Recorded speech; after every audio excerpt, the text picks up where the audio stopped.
Приветствую всех на канале Ярилкин Сундучок.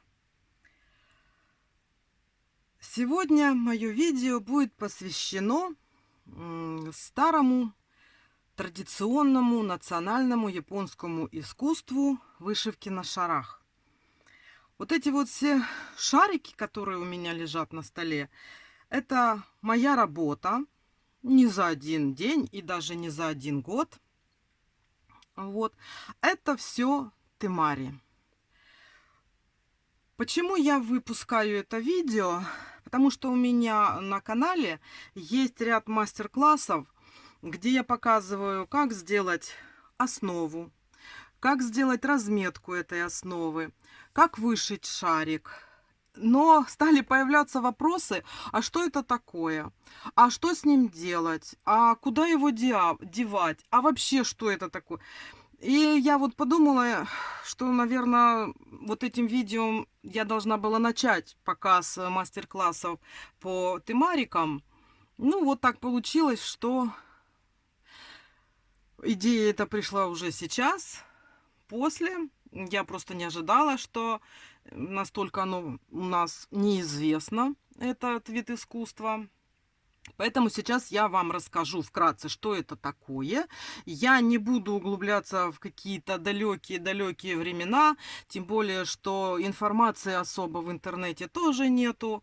Вот, просто расскажу, что это такое, как я к этому пришла и что вот с этим всем делать и как вышивать. Значит, смотрите, вот эти вот шары темари, дословный перевод получается ручной мяч. В Японию вот это вот искусство, оно пришло с Китая. Но оно не совсем, оно не в таком виде пришло с Китая. В Китае были шары кемари. Это ножной мяч. Вот эти вот мячи использовались в мужских играх с мячом. Как этот мяч получался? Его сматывали из тканей, из полосок тканей очень-очень плотно. До такой степени его делали твердым, что когда его кидали, он отскакивал от земли. И мужчины играли в эту игру. Ну, женщинам. И вот эта вот игра пришла в Японию.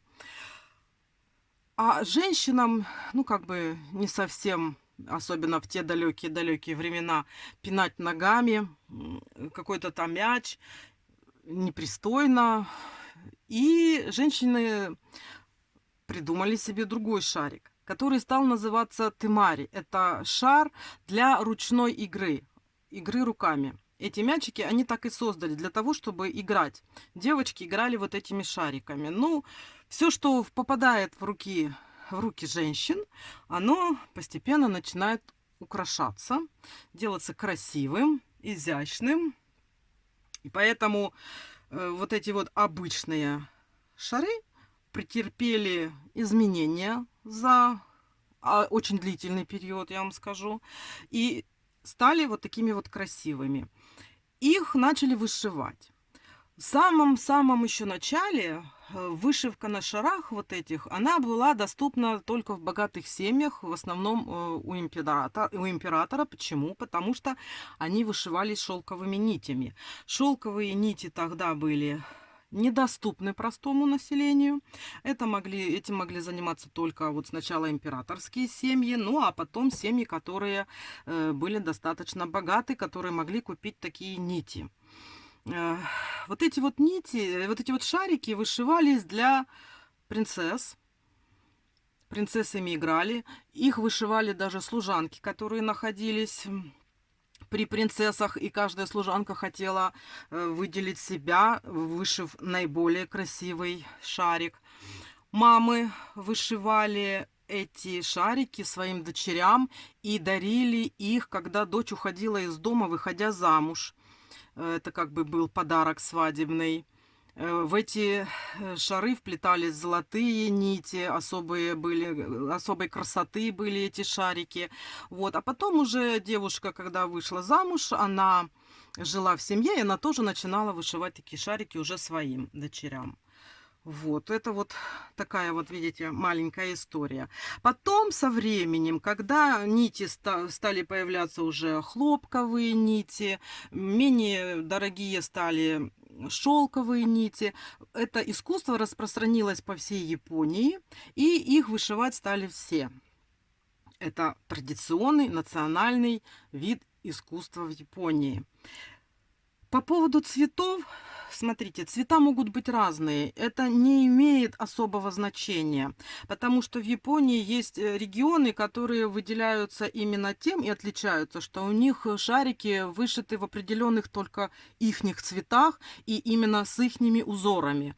Я так вот по регионам точно не знаю, просто вот читала такую информацию, потому что пытаются цвета как-то к вот этим шарикам прикрепить, и вот значение цветов, все. Но вот я говорю, что есть даже монохром в определенных, я видела, вот, например, в определенных регионах вышиваются именно сине-белые шарики, там какие-то сероватые, и видела даже такую, как бы мануфактура или фабрика у них, они сами красят нити, сами разрабатывают узоры и вышивают шарики. Так вот там цвета небесные, они такие белые, розовые, голубые, бежевые. У них, по-моему, даже так и называется это как фирма «Прогулка по облакам» или что-то такое, облачные шарики. Там такая нежность, такие цвета, вот просто смотришь и восхищаешься, и себе хочется такой.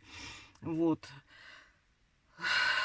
Вот, смотрите. Значит, темари — это у нас японская национальная традиционная техника вышивки на шарах. Это я вам рассказала. Вы перед собой видите шарики. Это мои рукотворные шарики. Они разные. Я их тут положила, чтобы вам было не скучно слушать мою болтовню. Вот, чтобы вы могли их разглядывать, смотреть. Что я хочу сказать? С чего начинается изготовление этого шарика? Вот с такой вот основы. Видите, основы можно сделать большую, можно сделать маленькую, можно сделать очень большую. Это не имеет значения, все, как говорится, ваше предпочтение. Из чего делается? У меня есть мастер-класс, я ссылочку, сейчас выйдет в верхнем там правом углу ссылочка, где все рассказывается об этой основе, как ее делать, что я не буду сильно задерживаться, скажу только, что тут ткани я делаю по традиционной японской технике, я использую ткани, нити и ничего другого, потому что поступает, бывает, мне даже на канал предложение, а чего вы делаете так, есть вот такие вот шары пенопластовые, я не делаю. Вы можете делать, это ж такое дело, это выбор каждого человека. Делайте, но они вминаются. Понимаете, если хоть один человек вышьет такой шарик, он поймет, сколько он труда вложил в этот шарик, сколько он любви в него вложил. Он подарил этот шарик, и, конечно, человек хочет, чтобы этот шарик сохранился. Вот это вот, оно со временем вообще рассыпется. И можете представить, что станет с этим шариком. Вот, поэтому я не пользуюсь. Я делаю по древней японской традиции. Я делаю из ткани, из обреза в нити. Вот. Это что касается основы. Да? В зависимости от того, как вы эту основу разметите, получаются различные шарики. Сейчас давайте я это уберу.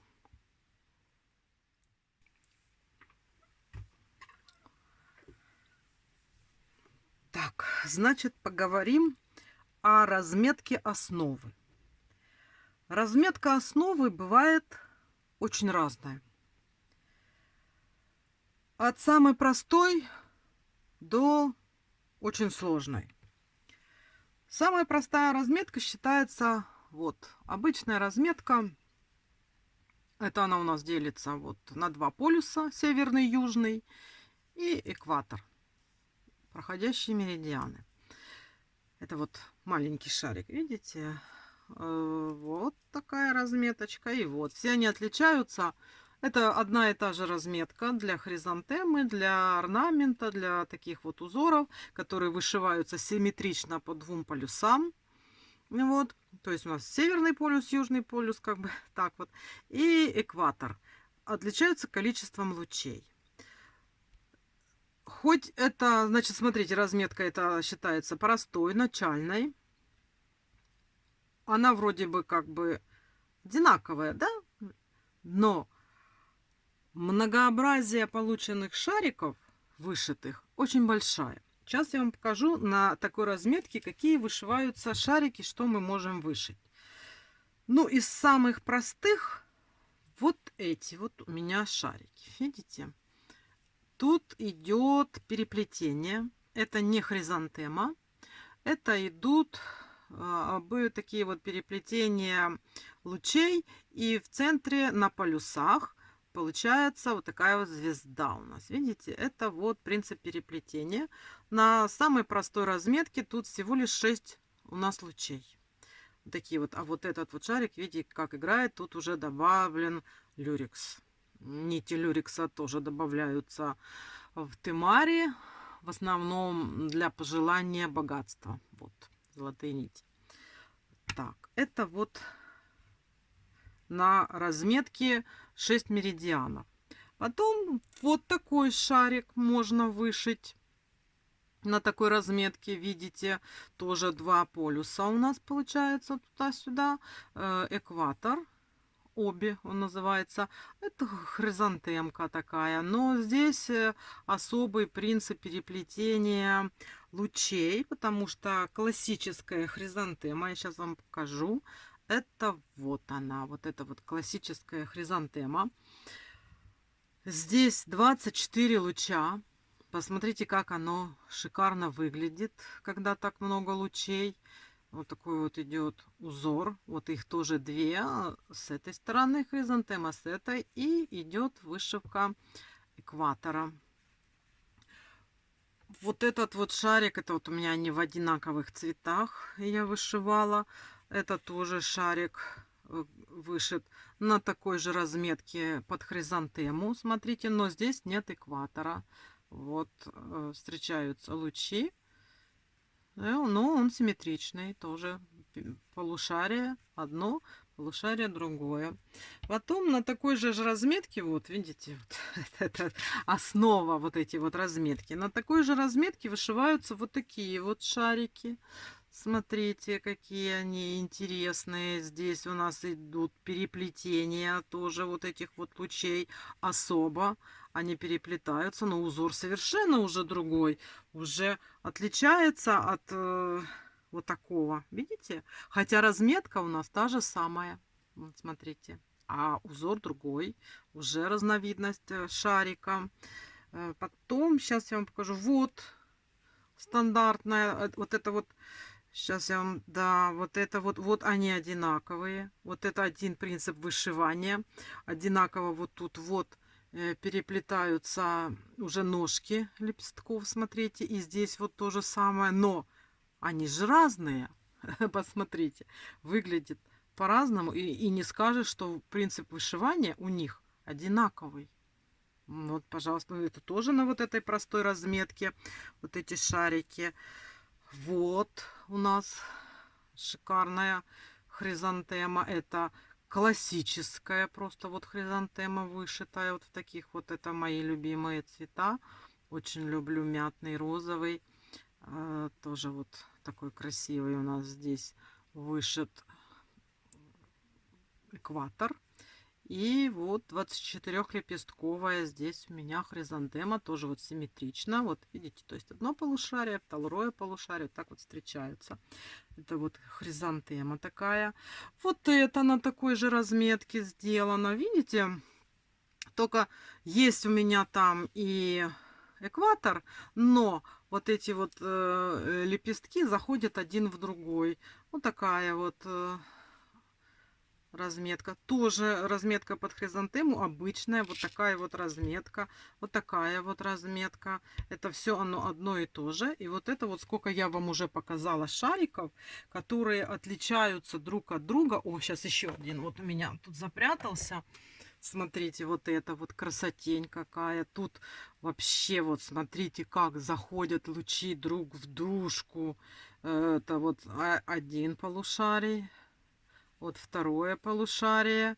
И вот они вот специально так рассчитано, чтобы они, минуя экватор, вот так вот заходили друг в друга. Смотрите, какая красота. Это тоже вот такая вот разметка, только на сколько у нас тут?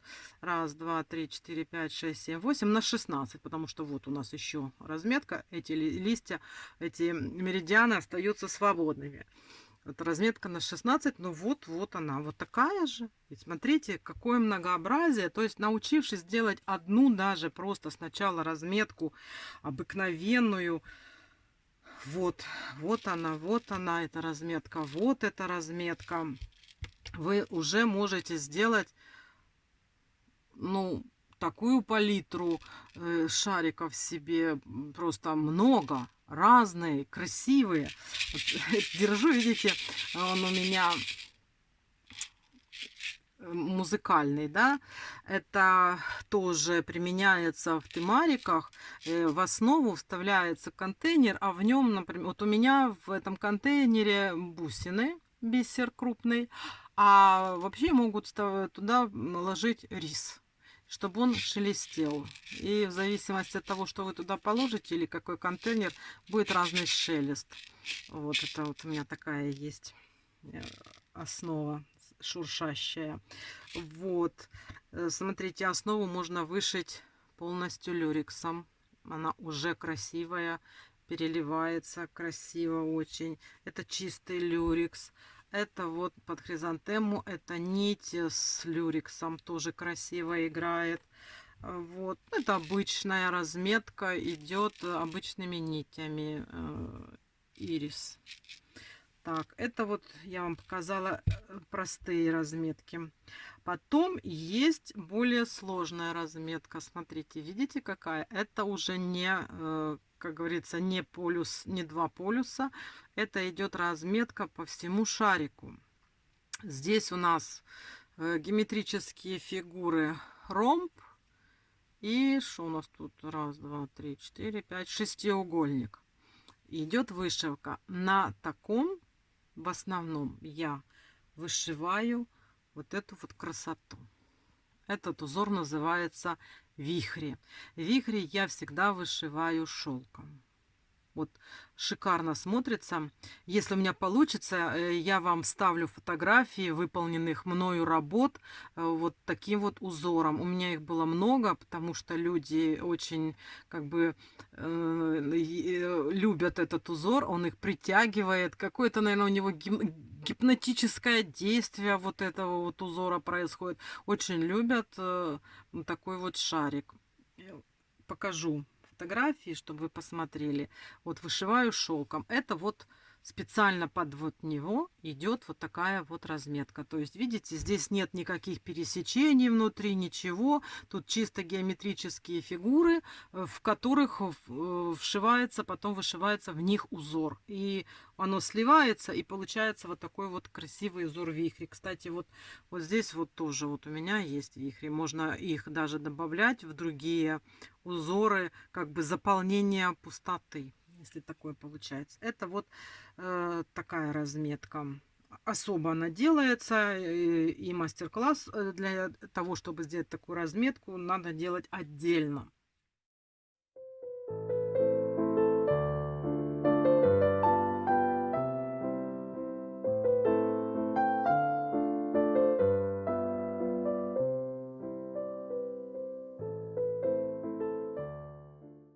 Потом есть вот такая разметка. Эта разметка считается уже сложной.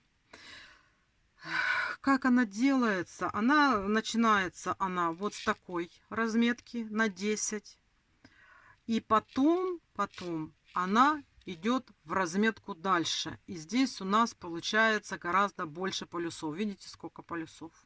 10 у нас главных полюсов получается, и там еще дополнительные переплетения идут. И здесь тоже получаются отдельные фигуры, которые надо вышивать. Возможностей и вариантов вышивки вот на таких шарах огромное множество. Вот берешь один шар, другой шар, они абсолютно не похожи друг на друга, но разметка у них будет вот такая вот. То есть здесь еще более большой такой вот спектр различных узоров. Вот сейчас я вам покажу на такой разметке, какие у меня шарики есть. Вот такой вот у меня шарик на этой разметке. Вот видите?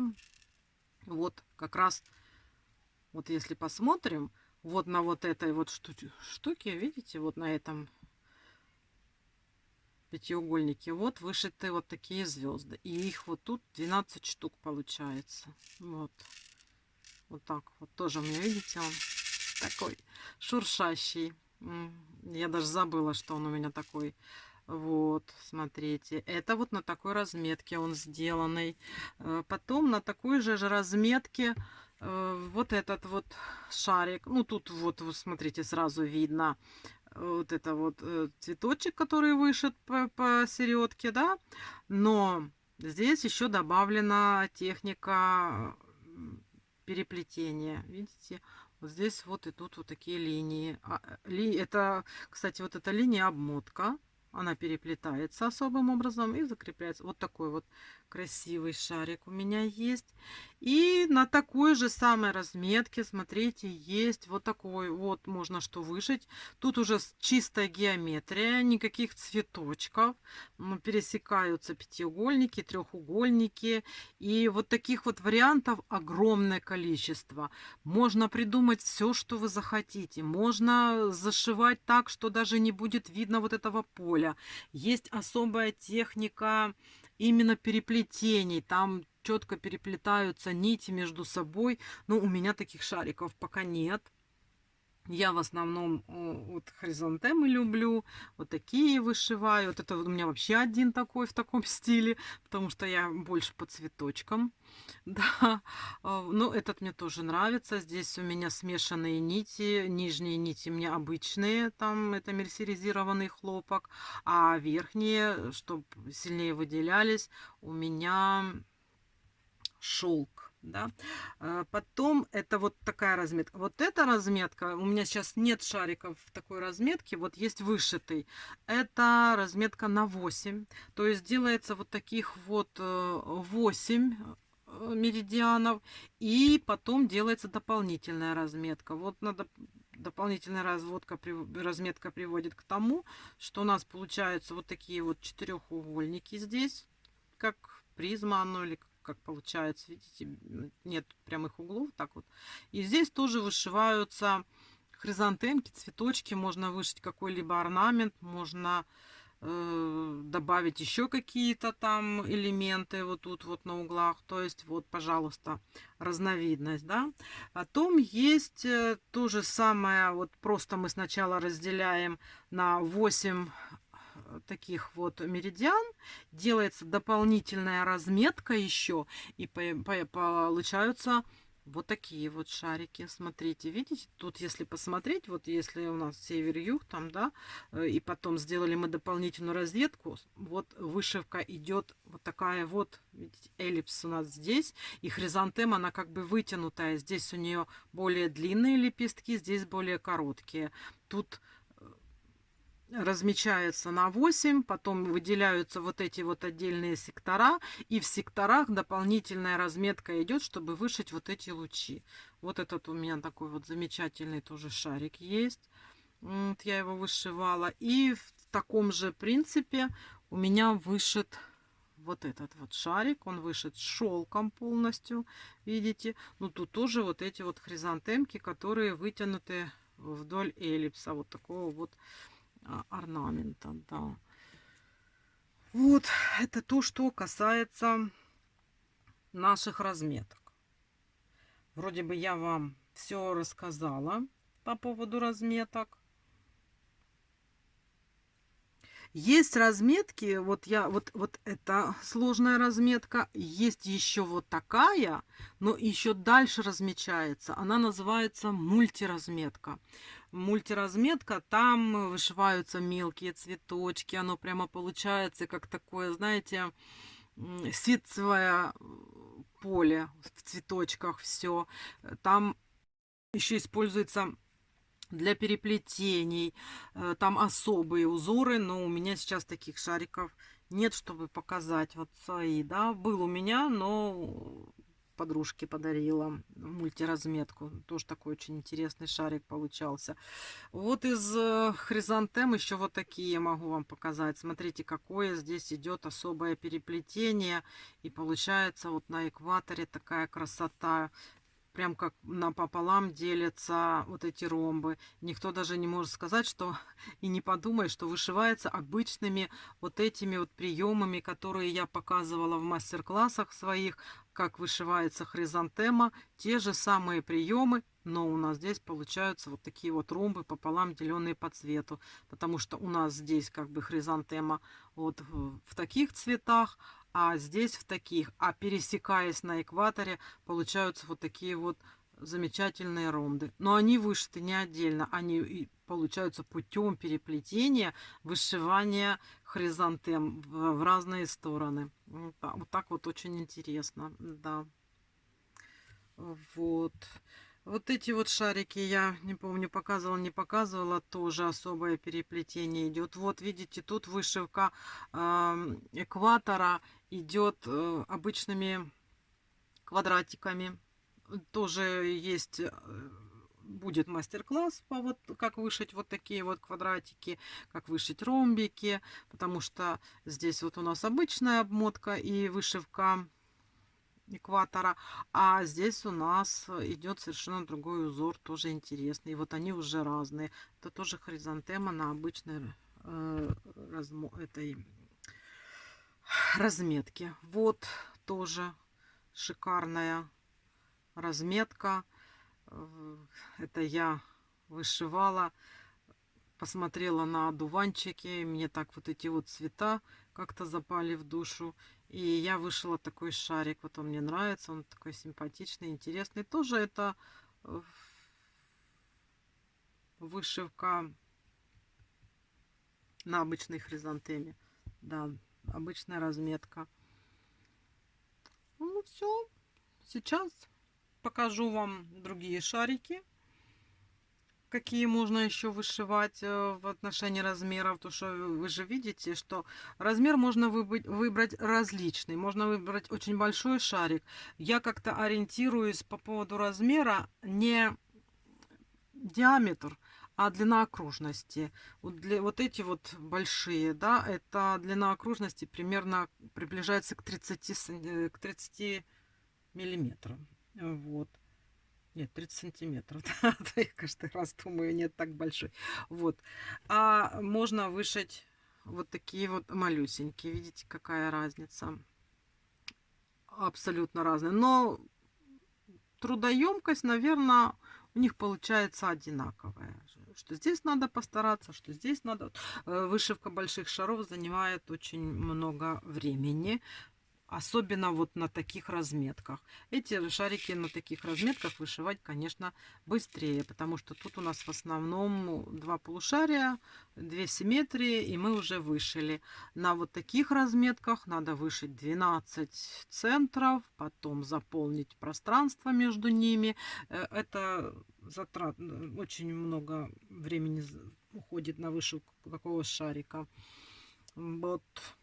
Ну, в принципе, я вот об основах, о разметке основы я вам рассказала. Ну и сейчас пойдем дальше.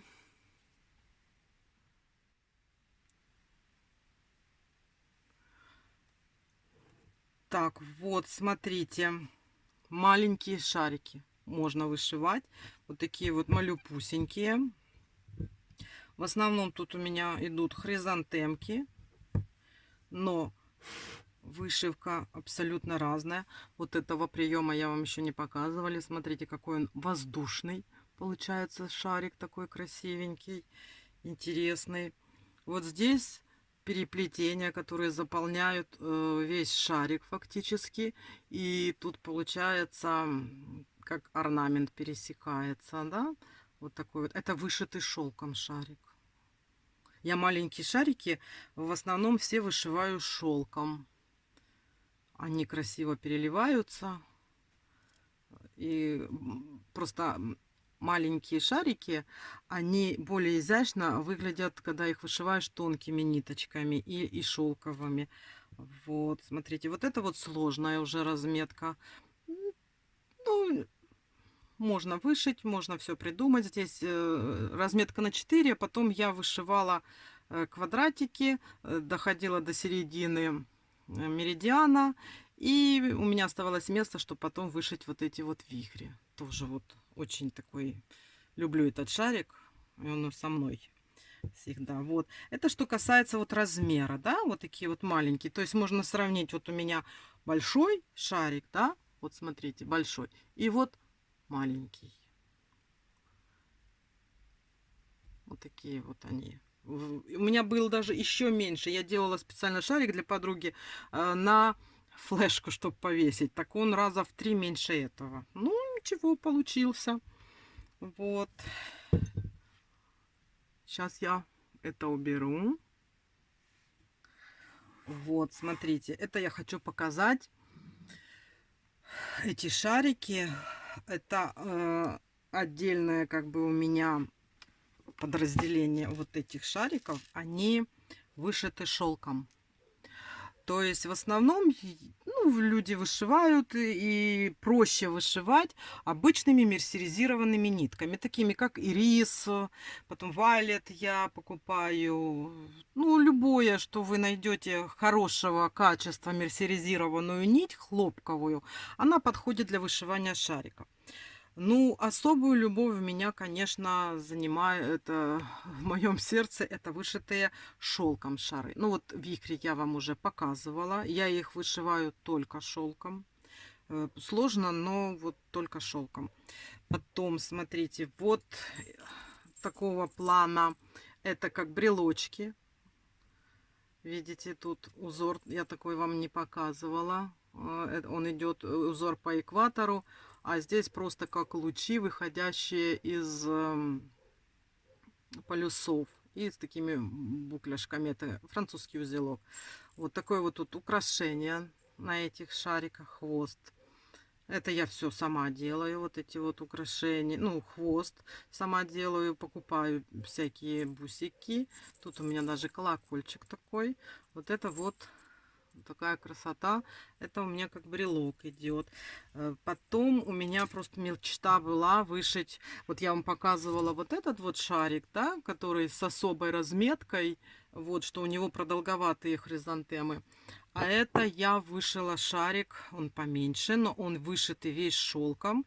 И вы видите, они все разные, вот эти вот сектора. Здесь получается времена года я сделала. Вот как тут, вот это значит у меня весна, это у меня лето, это у меня осень, а это у меня зима. Вот, тоже вот он так вот у меня украшен с хвостиком. Здесь вот для подвешивания. Ну, он такой среднего размера, удобно держать в руках, когда его вышиваете. Ну, такой симпатичный шарик, но это он тоже со мной, он никогда никуда. Я его никому не отдаю, даже не показываю, чтобы у меня его не просили. Вот. Так, вот этот вот шарик, это у нас тоже, это все шелк. Тут хризантема. Видите, какая хризантема? Кстати, в мастер-классе мы вот такую вот вышивали. Называется, по-моему, лотос. Но здесь вот какая вот шикарная, видите, идет у него вышивка по экватору. Просто шикарная. Очень люблю этот узор. Повторяла, делала. Тут тоже у меня, видите, как он у меня красиво оформлен. Такие бусики. Это хожу, ищу, смотрю, выбираю. Это вот просто особое такое, знаете, шопинг, чтобы выбрать украшения для шариков. Вот этот у меня красивый из шелков. Этот я вам показывала. Это вообще особые нити. Крупный такой вот шелк. И я им вышивала. И это тоже шелковый. Вот, смотрите, я вам показала. По поводу украшений, вот я хочу сказать, хвостики я делаю сама. Я потом покажу, наверное, в мастер-классе, как это все делать, если будет интересно. У нас продаются. Есть магазины, где продаются такие вот украшения. Ну, я вам скажу, что на Алиэкспрессе, по-моему, тоже есть такие разные-разные бусины можно найти, если при желании. Вот здесь тоже у меня, видите, как украшение. Тут деревянная бусина. Ну, каждый раз, когда вышел шарик, берешь его так вот в руки, смотришь, открываешь все свои коробочки со всеми бусинками, со всеми ниточками, вот этой вот бижутерией, и смотришь, а что к нему подойдет. Никогда не знаешь, что ты возьмешь. Заранее ничего невозможно предугадать, понимаете? То есть вот это такой творческий процесс от начала до конца. Вот создание шариков. Так, теперь что я вам еще хочу показать? Я сейчас еще вам хочу показать, что еще можно делать, зная этот вид искусства. Вот, смотрите, что у меня еще есть. Вот, видите, что это такое? Наверное, уже все догадались, что это у нас пасхальные яйца. Вот, видите, какие? Вот они, это вот у меня вышиты хризантемками. Эти тоже. Вот, вышит хризантемкой. Ну, вот разные цвета. А эти, это, в принципе, тоже хризантемы, но больше пересечения орнамент. Вот этот вот узор пересечения орнамент уже есть у меня на канале. Дам ссылочку. Вот такие вот шарики. То есть, смотрите, можно чисто для себя, для интереса вышить вот такие вот красивые яйца. Можно сделать подвесочку. Я не делаю, видите, у меня эти без, я их просто вот, смотрите, есть, например, вот такие вот подставочки. И я на такие подставочки ставлю. Это деревянные. Они еще где-то у меня были деревянные. Вот, смотрите, вот еще такая вот есть подставочка. То есть вот яичко можно вот так поставить и украсит стол. Да. Мастер-класса у меня пока по ним нет. Ну, может быть, как-нибудь. Все еще впереди. Я только начала. Поэтому будем пробовать. Это к тому, что вот у меня спрашивают, а куда девать эти шарики? А что с ними делать? Ну, что я могу сказать? Я в первую очередь, да, я когда увидела, мне подруга показала, говорит, Ирина, посмотри, тебя точно это заинтересует. Я когда увидела все, я равнодушно не осталась. Я сразу начала искать информацию, я стала искать мастер-классы. Мастер-классов так особо не было еще тогда. Ну, что-то я нашла, что-то я посмотрела, что-то мне понравилось. И вот я вам как раз покажу мой первый шарик. Видите?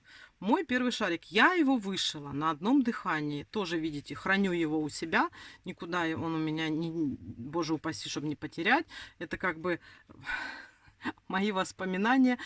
Я даже не помню, взяла какие попало нитки, взяла какую-то ткань, все вот это намотала. Я не знаю, я его, наверное, сделала буквально за 3 или 4 часа. Вот мне так прямо захотелось, такая одержимость у меня была сделать шарик. Я хочу, я хочу. И я его сделала. И вот это самое первое мое вот это вот произведение. Да? Ну, потом, конечно, уже пошло другое. Потом пошли выставки, ярмарки, мастер-классы. Не все сразу, постепенно. Но вот это вот первый шарик. Куда их девать? Вот я про себя рассказываю. Меня просто это очень сильно заинтересовало. Мне понравилось. И попробовав один раз, я уже не смогла расстаться с этим видом искусства. Я их вышивала чисто для себя. Потом я их вышивала на подарки друзьям. Потому что он так и делается. И японская традиция – это подарок. Подарок, вот вы идете в семью, вы идете на свадьбу, вы идете на день рождения, вы дарите такой шарик с пожеланием счастья. Они же называются японские шары счастья.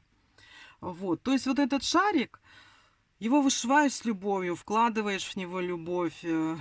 И ты, когда его даришь своим дорогим людям, своим очень близким знакомым, ты желаешь вот вместе с этим шариком, желаешь людям счастья. Ну, не может другого быть предназначения у вот этой вот великолепной вещи. И у меня, в принципе, было так же. Я сначала дарила, потом у меня стали просить знакомые: Ира, пожалуйста, я в гости иду, может, у тебя там что-то есть. Ну, у Иры всегда было что-то. Вот. На выставках, как правило, вот маленькие шарики всегда на подарки тоже люди забирали. Всегда смотрели. Живой интерес такой, ну, у меня вот сейчас дома. Это они как бы последние мои шарики. А так в основном уходят. Или на подарки уходят, или бывает просят меня вышить. Кто-то куда-то едет, кто-то куда-то идет. Потом в интерьере эти шарики очень красиво смотрятся. Можно, я знаю, даже украшали как-то какие-то кафе, и там был заказ. Я в этом не участвовала, нет, ну просто вот люди для интерьера заказывали довольно большое количество таких шариков, и люди вышивали, и было кафе украшено. То есть интерьер, подарок. Ну, у меня это, как правило, вообще для души. Я вышиваю эти шарики, я просто получаю огромное удовольствие от того, что получается, что в конечном итоге выходит, и когда на них смотришь, просто глаз радуется. Вот его даже возьмешь в руки, я не знаю, мне приятно его держать в руках. У меня, когда на мастер-классы приходили люди, им тоже всегда хотелось подержать. Ну, я, конечно, не всем давала подержать. Все-таки это шарики, это нити, они могут испачкаться. Но у меня есть такие, как они, боксы называются, да. Вот я покупаю вот такие вот закрывающиеся боксы круглые, и туда прячу эти шарики, и тогда можно людям давать в руки смотреть. Вот тогда они не пачкаются. И дома у меня на полочках стоят в таких вот, я покупаю штучках. В офисах, вот куда я дарила и у меня брали, просто так висят в офисах, там они и пылью не припадают, там всегда чисто, всегда хорошо, красиво тоже висят. Так, смотрите, это я вам все рассказала. Вы уже более-менее знаете представление, что это такое. Теперь я хочу вам сказать, что если вас заинтересует этот вид искусства, да, если вам будет интересно что-то самим сделать, то у меня на канале уже есть 3 мастер-класса. Вот, смотрите, вот такие вот. Вот это первый шарик, который мы вышили на мастер-классе. Вот это вот красотулька.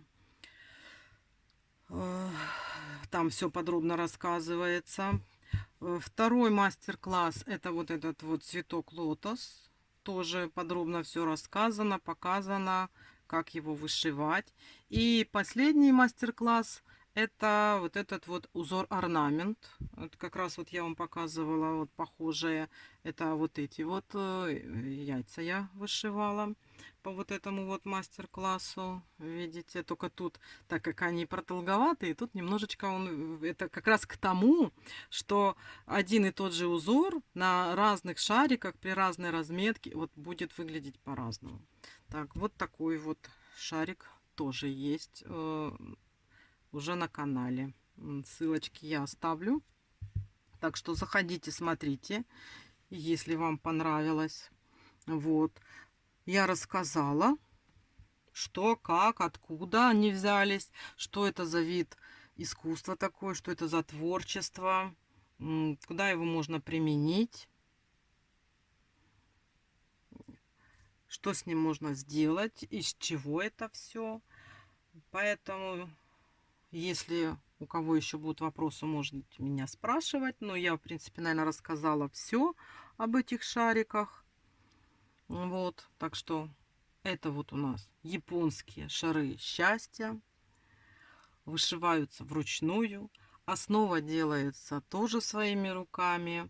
То есть это полностью вы от начала до конца можете сделать своими руками такую вот красоту. Любых размеров, любых раскрасок, различными нитями. И сами можете придумать ему применение. Даже украшения я видела. Делали сережки из маленьких-маленьких шариков, бусики делали. Ну, это уже на любителя. Кто что придумает, кто что выдумает. Вот, ну что, На этом я, наверное, буду рассказ свой заканчивать. Очень приятно, что были со мной. Спасибо, что вы меня послушали. Возможно, вас что-то заинтересовало. Во всяком случае, вы узнали, что есть такой вид искусства, что этот вид искусства называется темари. Вот, что его возможно сделать и самому, только лишь захотеть и знать, где можно этому научиться. Вот, приходите, смотрите, вдохновляйтесь. Может быть, вы сами захотите себе такой шарик вышить. Я буду постепенно выкладывать различные мастер-классы. Постараюсь выкладывать сначала полегче, чтобы не совсем отпугивать людей. А потом будут какие-то и посложнее. И сама, может быть, еще чему-то научусь. Вот. Так что всего вам доброго, удачи вам. Прощаюсь с вами на этом. И пока-пока.